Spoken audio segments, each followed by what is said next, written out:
আসসালামু আলাইকুম। মানিক মোটরসের পক্ষ থেকে এই গাড়িটা বিক্রি করলাম। এখন গাড়িটা ডেলিভারি নিতে আসছে। ওনারা কোথা থেকে আসছে উনি ভাইজান? সামনে আসে।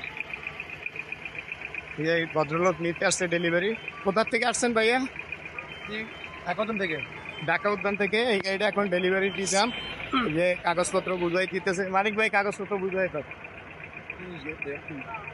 কাগজপত্র বুঝাই দিতেছে। X2 Dhaka metro দমপিন্ন, X2 20 serial 2817 গাড়ির নাম্বার। এই গাড়িটা এখন বিক্রি করলাম, ডেলিভারি দিতেছি। এই যে মানিক ভাই কাগজপত্র বুঝাই দিতেছে। একটু সামনে আসুন। এই যে গাড়িটা বুঝাই দিতেছে ইনশাল্লাহ। ভাই যেরকম বলছি এরকম গাড়ি পাইছেন তো? হ্যাঁ এরকম পাইছি, ঠিক আছে, অরিজিনাল সব আছে। কালার যা কিছু আছে সব অরিজিনাল। সব original। আমরা আমাদের এখানে আসলে ইনশাল্লাহ অরিজিনাল কালার ফ্রেশ কন্ডিশনের গাড়ি পাবেন। যারা আসবেন ইনশাল্লাহ অবশ্যই দেখবেন, ভালো ভালো গাড়ি আমরা দেই। মিরপুর মানিক মোটরসে সাবস্ক্রাইব করলেই আপনারা পাইয়ে যাবেন। আসসালামু আলাইকুম।